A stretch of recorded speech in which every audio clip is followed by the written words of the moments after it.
Hey MVPs, Rico Knows here. Shout out to you guys. Thank you for being members. Thank you for watching the show. I will be talking about the results and pulling up all the fighters and breaking down every single fight. But before we get to that, I just wanted to show you another successful weekend. I know you see some red here. It's not what you think it is. Shout out to the MVPs who know what's going on. Undefeated on the locks, knocked it out on a bunch of value bets and value props, if you will. Getting certain things right like TKOs, not going the distance over rounds. Shout out to our girl Angela Hill for coming through, and I'll be talking about all this stuff. But shout out to the MVPs who trust me, believe in me, and we get it done. Yes, the record says we went 7-5 this weekend. Not true. We knew some of these fights weren't going to go that way, and you can go back and watch the final video where I discussed the whole card and I vividly told you certain fighters are going to win, i.e. Jacqueline Cavalcanti. I even mentioned the fact that these two guys will ruin your whole day if you try to parlay everything together. So those were the really big ones. These three reds aren't real reds to me, but it is what it is. Happens sometimes. Nonetheless, great wins, great way to dominate the card, and I'm just so glad we got the main event right again. Just so you're aware, in 2025, we have gotten the main event right 80% of the time. And that's saying something because it's usually a coin flip. So let me get to that card. First thing I want to tell you guys is thank you for allowing me to enjoy my vacation. If you don't know, I went down to Tampa to watch my daughter in a volleyball tournament. I do want to give a special shout out to Lewis. I hung out with this dude. His daughter's great. She plays on my daughter's volleyball team, and I hung out with, his name is Luis Velez. Shout out to him. Just chopping it up with a regular ass dude. Just having a good time, talking sports and whatnot, and watching the girls play. But I told him this is what I do for a living, and I know some people look at me like I'm crazy. Like, dude, this can't be real. You know, I told another guy I do content creation for a living, and he looked at me and said, is there money in that?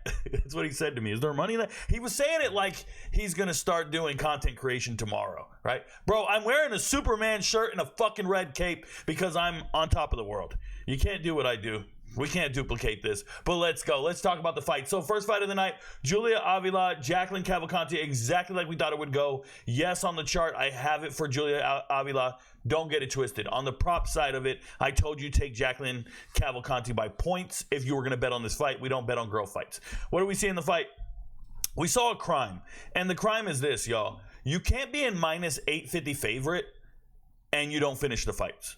Like, that's my biggest issue with this. And don't you ever forget this. She's a great striker, controls the distance. She does her part, but she's a counter striker. She's not going for the finish. And there's no way in the world you're a minus 850 favorite and we're going to judge scorecards. And she's been a split decision winner her whole career until this fight, where she beats up Julia. Julia didn't look terrible. She didn't look good. She just looks old. She's ready to go do some grappling tournaments and not get punched in the face anymore. This is a housewife, bro. She even looks gross in this uniform right here. She does. I don't want to see her like this.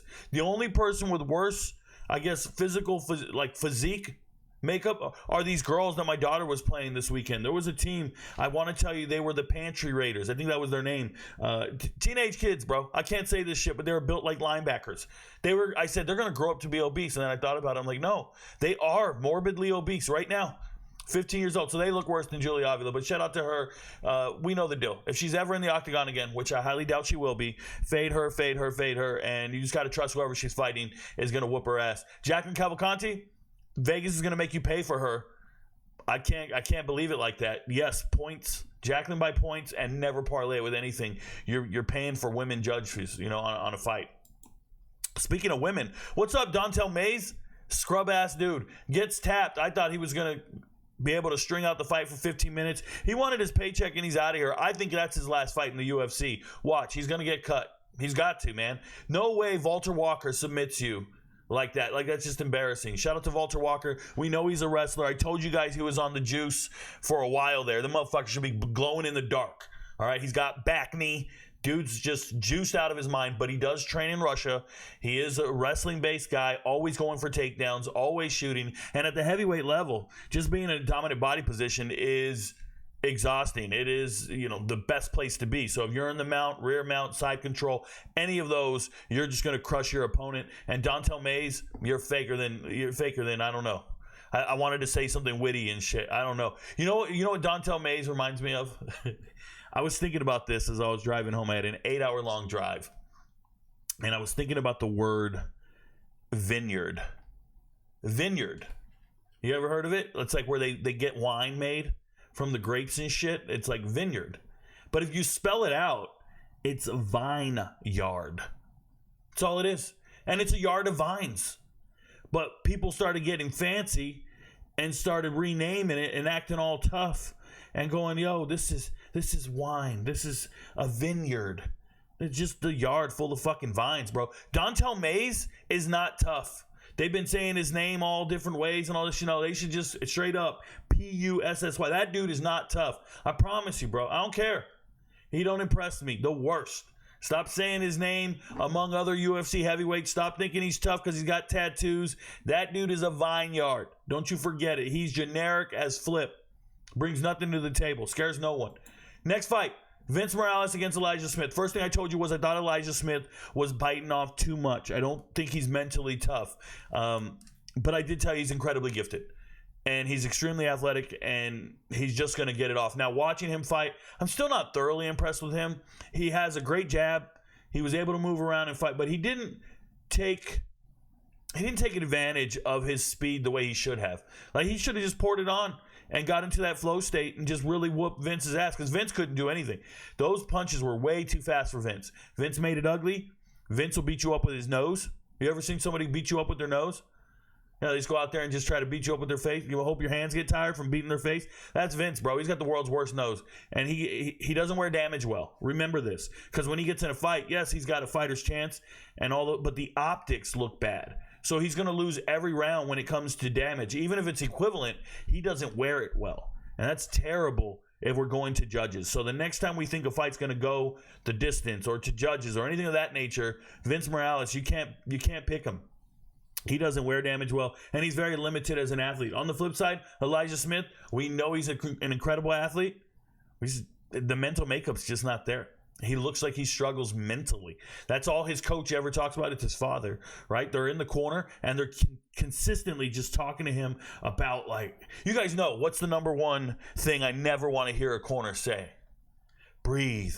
Breathe. If I come to the corner and my coach is telling me to breathe, motherfucker, I pay you so much money. You get 10% of the purse goes to the gym, whatever it is. Like, what are we doing? Why are you telling me to breathe, bro? I do that shit when I'm asleep. I've been naturally breathing since I was 2 years old, whatever, since I was born, excuse me. I held my breath for 2 fucking years. No, I'm telling you, man, there's no way you should be telling your fighter to breathe. That is absurd. You tell me what I need to do to win this fight. So when I see Elijah Smith get in the corner, sit on the stool, and they're telling him, don't quit, stay focused, don't do what happened last time, that really bugs me. That bugs me because a quitting mentality, having to always tell your fighter don't quit, that means you've watched him quit. That means you know quit's in him. It's happened before. He's reckless. Don't do what happened last time. That means he had a lapse in judgment in his mind. You've seen him quit many times in the gym, and you have to keep telling him don't quit. There are times you have a fighter, and you're sitting there on the stool, and you're coaching him, and you know this guy doesn't quit. You know we still got it. You know he's a dog, and we're going to the deep end, and it's no sweat. You know what he's built. He comes to the corner, you say, you're built for this. This is when you start winning. Go out there and wear him out. And one thing I told you guys for this particular fight was I thought Vince Morales is going to run out of time. I thought he's going to start pouring it on towards the end and run out of time. Now, unfortunately for him, he never poured it on. He was good initially, getting you exhausted, whatever, but he never poured it on the way he needed to. And that's why he lost this fight. So shout out to Elijah Smith. I missed on this one. It is what it is. All right, next fight. Let me scroll this up. Oh, boy. Gabriel Bonfim and Chaos Williams. Now, I had an MVP write me a DM and tell me, Rico, you flip-flopped on this. That I can tell that guy didn't watch the videos. Okay, because in the videos, I clearly state that Gabriel Bonfim should win this fight by submission or Chaos Williams should win this fight by TKO. Pick whatever one you want.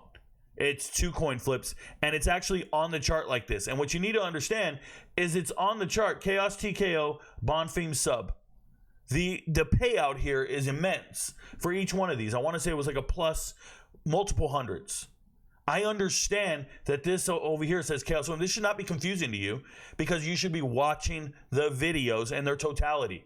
If you went to this chart without watching the videos and you were trying to decipher what the chart says, you suck, bro. You won't be an MVP for long. I don't need to know you. I don't want your money. You don't need to be a member. You don't need to critique the way I do things. Nobody. And well, here's the craziest thing. When an MVP writes me like this and says, Rico, your chart contradicts itself. I can't believe you said this. Do you feel that way when I put Bonfim Brothers parlay or fade the Bonfim Brothers parlay? Maybe you don't know what that means because you didn't watch the videos. When an MVP starts writing me like this, I know they're just jaded, bro. I know they're just jaded by a shitty capper who wasn't transparent with them, who has to lie and flip results and do all this smoke and mirrors to make you think they're good. You don't talk to me like this. I don't have to lie. I don't hide anything. All the results are posted over and over and over. There's a whole fucking server filled with the results. There's thousands of people on the server. Thousands of people on Patreon. You're not the first one to discover the page. You're not the first one to discover me. You didn't just have your fucking aha moment. I just caught Rico lying. Nobody's lying. Nobody's hiding anything. You're so jaded, bro.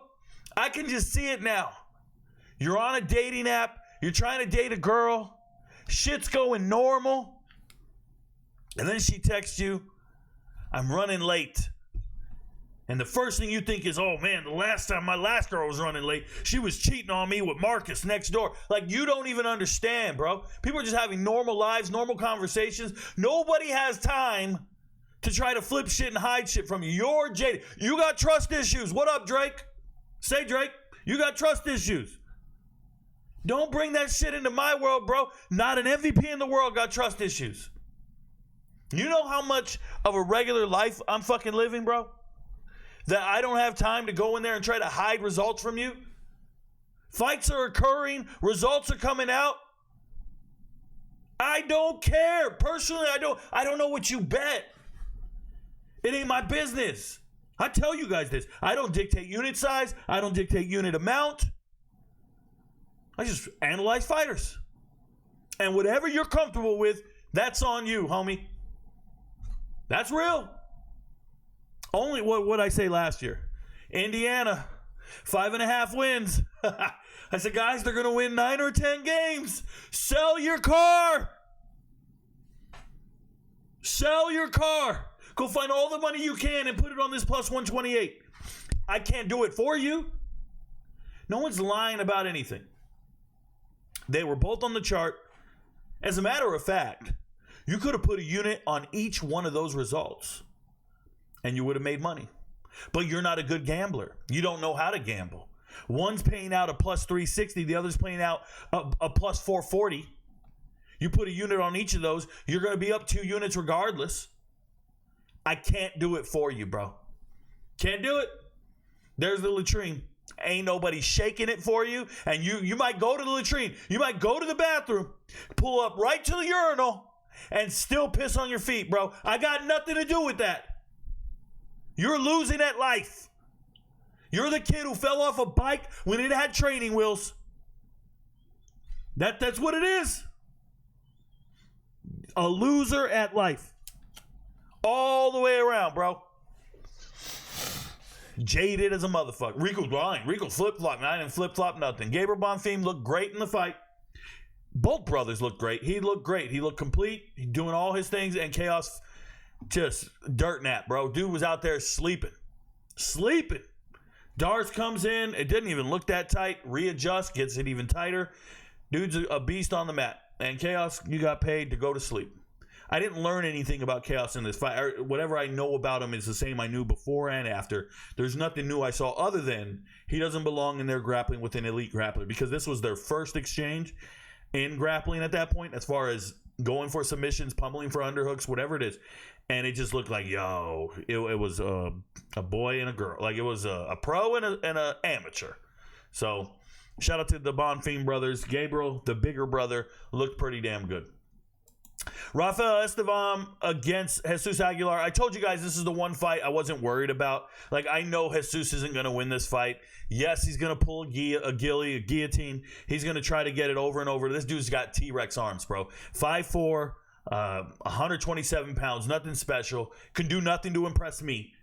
And yes, I saw an MVP right on the Discord server. Note, Rafael doesn't have a gas tank because that third round he looked terrible, right? But just understand that the amount of grappling they did in this fight, as far as wrestling goes, substantial amount of grappling, and that'll get you exhausted. And he was using a lot of muscle to try to control and do certain things.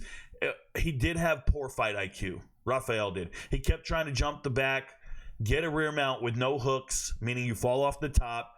Just substandard play, and I hope his coaches can reel him in. He did fight for the first time in a long time, so it was a long layoff. He looked a little rusty. Ring rust is real, and he missed a lot of time because they were removing a tumor for his lymph node or some shit like that. Jesus Aguilar, there's just no upside to this dude other than he just wants to pull guillotine. And when you lose a guillotine, you're on your back. Your opponent's either in your guard or in a half guard, and you're just going to get beat up and lose that round unless he finishes the guillotine. But if you're going to fight this guy, you just train for guillies all day, and you'd be straight. So shout out to Rafael. Really no sweat for me. I felt pretty good about it. Yes, the odds were like a minus 500. How do you win? Sometimes Vegas has these insurmountable odds, and the only way you can do it is if you parlay. And obviously we had parlays with Rafael in it, but that just sucks, right? It's just a shame. Next fight got canceled. Shout out to them. I was going to go with Ruzaboyev. You guys know the deal. Next fight, probably the biggest fight of the card for me. I did a really long talk about this, and this is why you guys got to learn about me as a capper and as an analyst when I talk to you guys, MVPs. I told you in the video for Angela Hill, I said, listen, guys, there are some bets that I will send Kim, my significant other. I'll send her to Virginia to go make the bet. She's a resident of Virginia. She has to be in Virginia to make the bet. I'll send her all the way up there and say, hey, go put 10 units on this because I know it's going to hit, right? So if you weren't aware, Kim went out of town this weekend, okay? I told you I felt very good about Angela Hill. I trust her more. Now, this fight was a definite sweat. Pucker mode all day. It was a sweat. Angela Hill is 40 years old. 40 years old, bro. When you're 40, you start sleeping with CPAP machines. When you're 40, you start getting sore from sitting and sleeping wrong. 40's not a good age. She's not hitting her prime. But I trust her. She's got good fight IQ, and she looked great in that first round. It was dominant. But then there was just a lack of ability to really pour it on. And Katlyn Sozo definitely won the second round on everybody's scorecard. She definitely did. So now we go to the third, and it's like, who's the dog? Who wants it more? And there was no takedowns. There was no real anything. It was just a matter of whoever the judges felt like they liked more. I think they were equivalent in significant strikes. Nothing was a given. It was a tremendous sweat, and I'm grateful for it. But like I said, I trust Angela Hill, and especially in a pick'em here, she's just that savvy veteran that can move really well and strike, but she lacks power. She lacks the ability to finish. So Angela Hill by points is always going to be a lock. I understand we got robbed earlier last year when she finally got her first submission win of all time, and that really effed us on that card. But that's why you got to keep betting and get a handle of each fighter and understand. And you'll bet on each fighter 4 times in a year at max, right? So if you miss on one particular pick of a fighter, you just have to annotate that, put that on your Rolodex. For all you kids out there, I don't know how to explain what a Rolodex is to you, but put it on your notes and just remember that, hey, the next time we see her, we got to bet a certain way. I'm always going to bet points for Angela Hill. I wonder who she's fighting next, but we're on borrowed time. She's losing a step. She's getting older. She does look tired. She says she was working on those optics, not looking so tired. And remember, optics are everything when you're going to judges' scorecards. And when you're betting on girl fights, for the most part, right, it's always going to go to a judge's scorecard. And that's a terrible place to be when I'm betting on females. I'm at the mercy of 3 people I don't trust or know, right? So it is what it is. But nonetheless, see what we got next. Okay, Connor Matthews and Jose Delgado. So shout out to Connor Matthews, former Army guy. I didn't actually know that, and that's on me. I should have known that. As an all-Army fighter, as a guy who used to fight in the Army, we do have exceptionally skilled fighters in the Army. It's a 400,000 person organization. You're going to find phenomenal athletes when you have 400,000 people. Just think of a city with a population 400,000. How many athletes are in that city? Go look at high schools with cities from 400,000. Like, there's really good athletes in that pocket of people. Now imagine they're all male and they work out every single day and they're paid to work out and they're meat eaters, right? You're going to find kick-ass people Now, I learned this a long time ago. We had another guy who won a chance to be on the Ultimate Fighter and go into the house and win one of the seasons of Ultimate Fighter. There's another Army guy, and he got a contract, and he was probably one of the better Army fighters. Him, Brandon Sales. I'm trying to think of all the guys that we used to. Now, collectively, I want you to know that there's about 50 of us that are at the upper echelon of the Army when it comes to fighting. Back when I was fighting, that was our thing. We're all going to be UFC fighters. We're all going to get in the house. But once we saw that the best fighter from the Army got to the UFC and got what was it? It was Colton. I forgot his last name. Colton, I just knew him as Colton. But Colton went and got like a 3-fight contract. He lost all 3 fights and got his ass whooped. And we just all kind of looked at each other and we're like, yo, I don't think we're going to be pros. I don't think we're going to be pros. And I think Connor Matthews is out of his element. I think he's out of his league. No matter what he's doing, no matter how he's fighting, Jose Delgado gets him with a spinning back fist, whooped his ass, and knocked him out. And it's just like Connor's kind of crafty and cool. You're coming across world-class fighters, and they find the best of the best. So you got Jose Delgado, fights with a great team, MMA Labs. Everything I like about this kid is awesome. But you saw the closing odds. It opened at 2-something, and it closed at 500.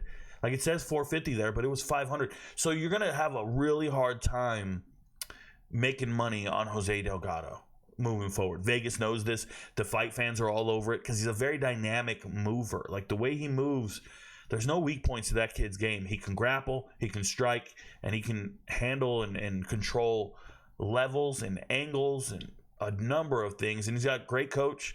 Benson Henderson's in his corner. It's a Hall of Fame fighter, if you will. Shout out to Bendo. And it just, they all look really well put together. And MMA Labs, obviously, Jared Cannonier's camp and Jose Delgado and a number of great fighters, right? Sugar and all these other guys. I mean, I'm not even doing them justice. They have so many great fighters in that room. And Jose Delgado is in there every day, metal sharpening metal. So I don't think we should see Connor Matthews anymore. I just don't think he's an MMA UFC caliber fighter. I really don't. Cool, go to PFL, go do some other stuff, but being a sacrificial lamb and getting knocked out in the first round is crazy. Like that's not what you sign up for. That's not cool, man. You want people to love you. You want to care. Oh, and then we got the Battle of the Mid.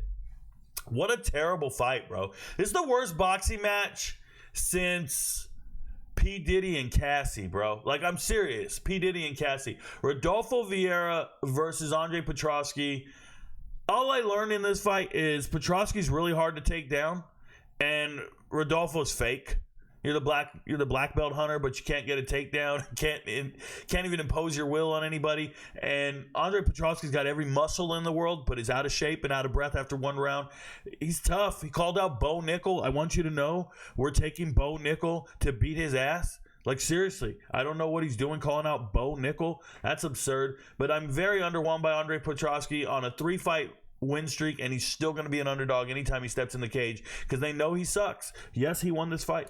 Yes, and those are insane odds for Vieira, so it made sense. Now, let's talk about the fight card because it's red over here, and you'll be like, well, Rico, you missed. Not necessarily. When I talked to you guys about the final fight card, I talked about these parlays, and I said, hey, listen to me. These two guys are going to ruin your parlay if you go chalk on the main card. Go back and watch the video. I actually name them, and I say it very specifically. There's only 2 people that are going to ruin you if you try to go chalk on the main card. And the 2 people are Sadykhov and Petroski. And it's not because they're so great. It's because Vieira's so bad and Sadykhov is actually a dog, right? He's got a fighting chance here. So I talked about this at length in the video. And it's why they're not a part of the main card locks or the top 2 parlays, if you will. It's why they weren't a part of it. Now, the Bonfim thing, that came back to bite me. But if we didn't hit this, well, I would have been fine with this and all that. But Bonfim is the only way we missed these. If you're paying attention and you're looking, this one was going to miss no matter what because that was the main card parlay, like I told you, super chalk. But we should have hit all these on the first column. Remember, they're in confidence order. The only reason you didn't hit it because of freak fucking question mark kick nonsense. And we'll talk about it. But please listen to the videos and pay attention to my level of concern when I'm telling you somebody's going to ruin our parlay because you can't go chalk.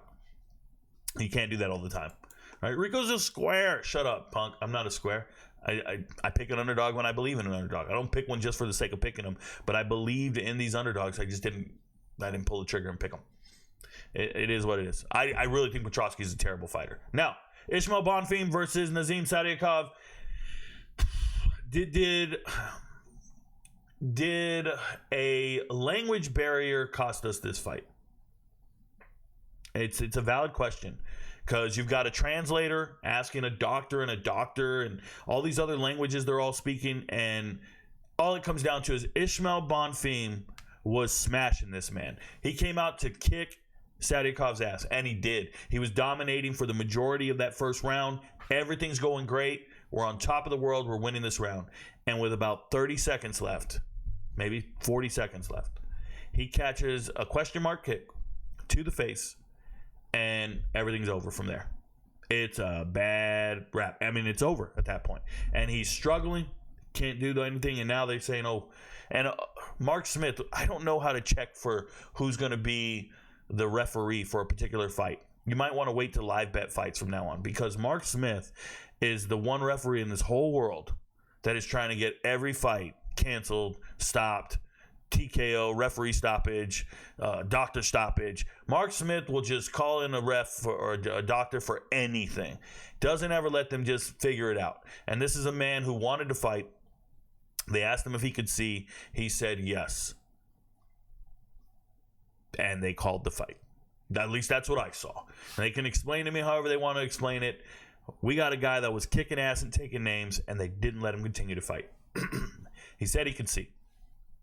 Absolute horseshit. What did we learn? Nazim was too slow in this particular fight, was going to lose this fight, and Bonfim was going to win, and he didn't, and that's the fight game. Next fight, Dylan Butka got rid of the man bun, didn't get rid of his losing ways. Dylan Butka sucks. Can't do anything, and Edmund Shabanez is a world-class striker, and I told you he was going to knock out Dylan Butka. Dylan Butka does not belong in the UFC. It was a sacrificial lamb. They wanted to get Edmund back on the winning track. He's still young. They wanted to give him a chance to go knock somebody out, and he took advantage of it. Now, what did I see in the fight? I saw Edmund do some incredible striking, and one of the things he did was a technique called pulling. Okay, pulling. It's when you feint, and then you move your feet backwards, almost like you're fishing in water. You're fishing and you're pulling the fishing rod back. And as you pull, your opponent comes towards you. But when you pull, have you guys ever been racing in the pool? You ever been racing in a pool? You're racing somebody else in the pool? Have you ever pushed off the wall to get forward momentum?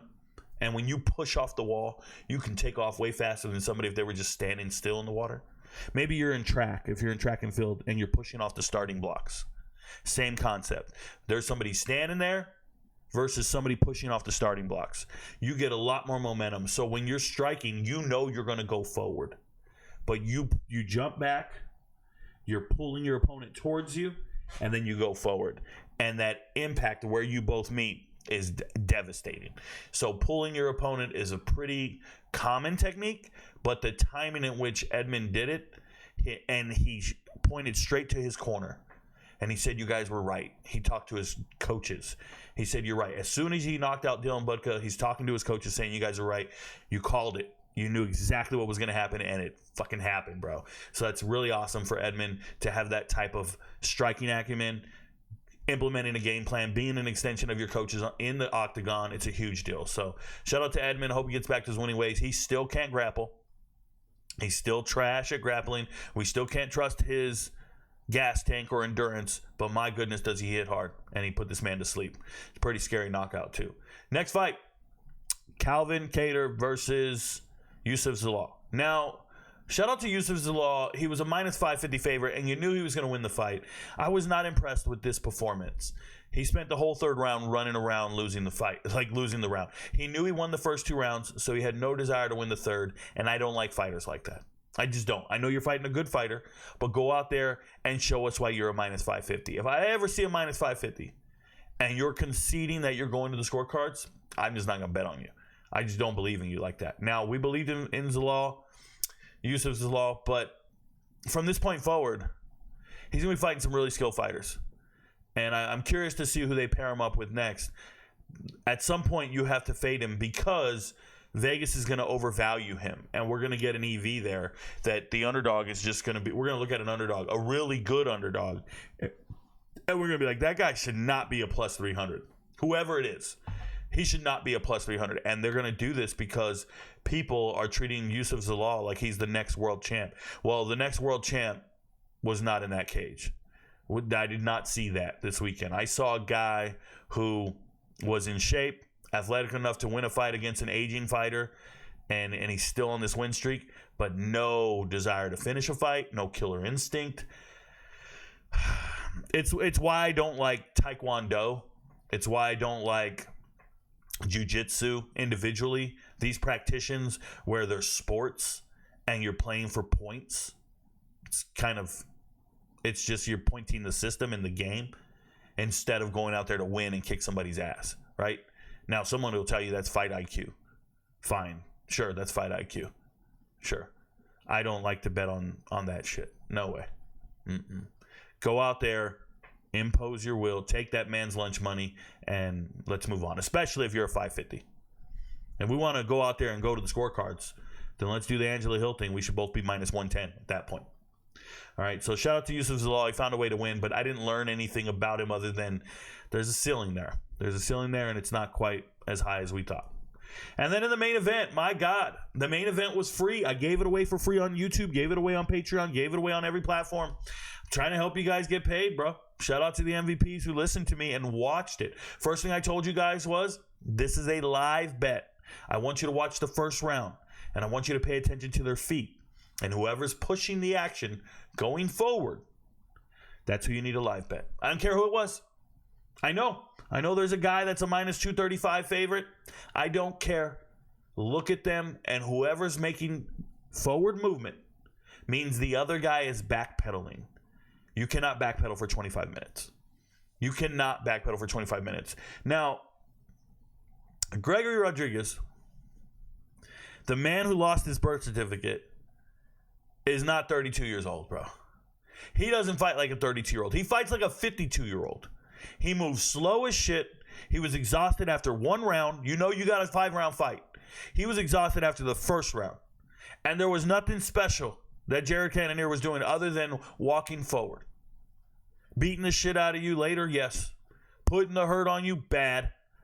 Dirty boxing, an elbow to the chin, like to the nose. Are you kidding me?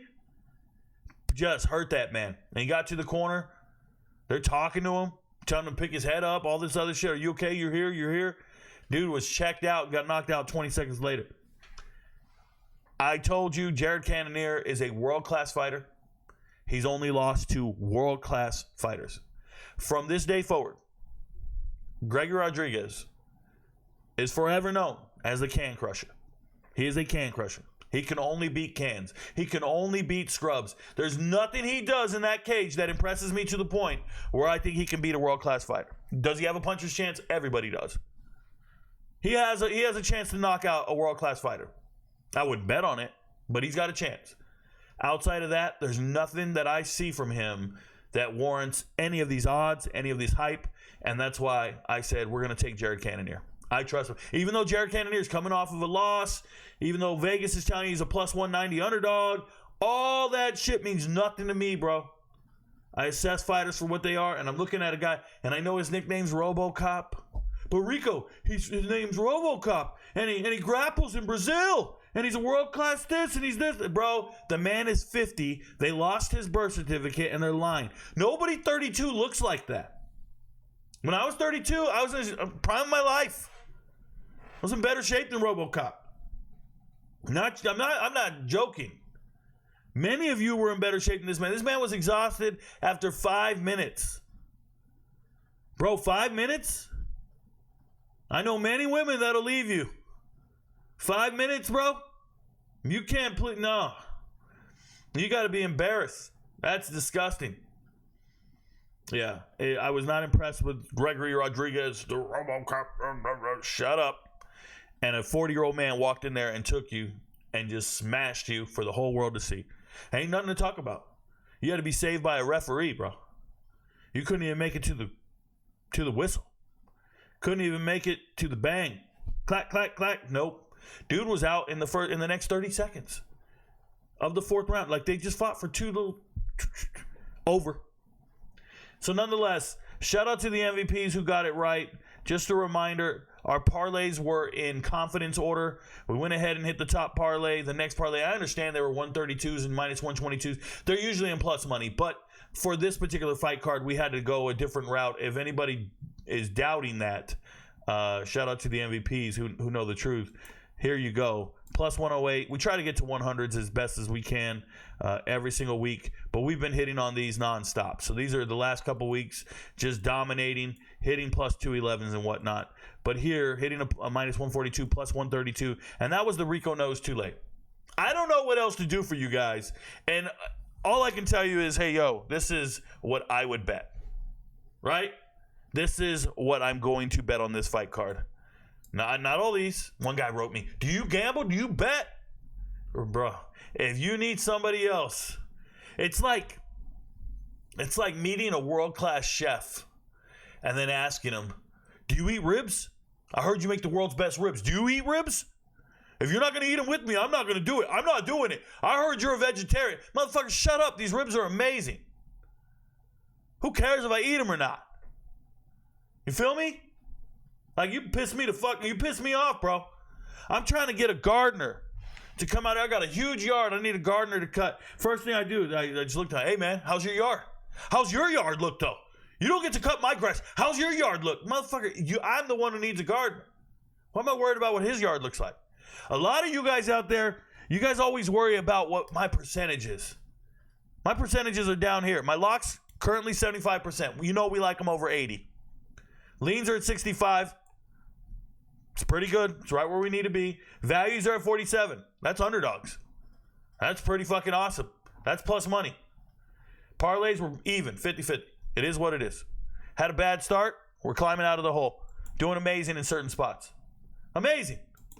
And a guy says to me, what's your record? I need to know your record. Shut up, punk. I need to know your record.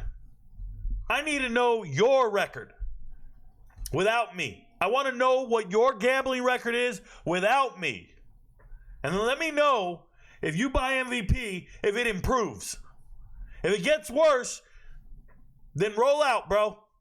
And you don't have to announce your departure. You're not a fucking train station. Just get the hell out of here. But I highly doubt it's worse unless you're the world's worst gambler. And some of you are. Some of you motherfuckers gambling on the worst things. Some of you are on your third marriage. Some of you are on, the worst things. I can't even go on it, bro. Some of you guys make me sick. Shout out to the real MVPs. I see you guys. I got no favoritism. We have annual members. Hundreds of them. Thousands of members. And there's still about 100 of you that I rock with really hard. Like, I know, hey, no Diddy.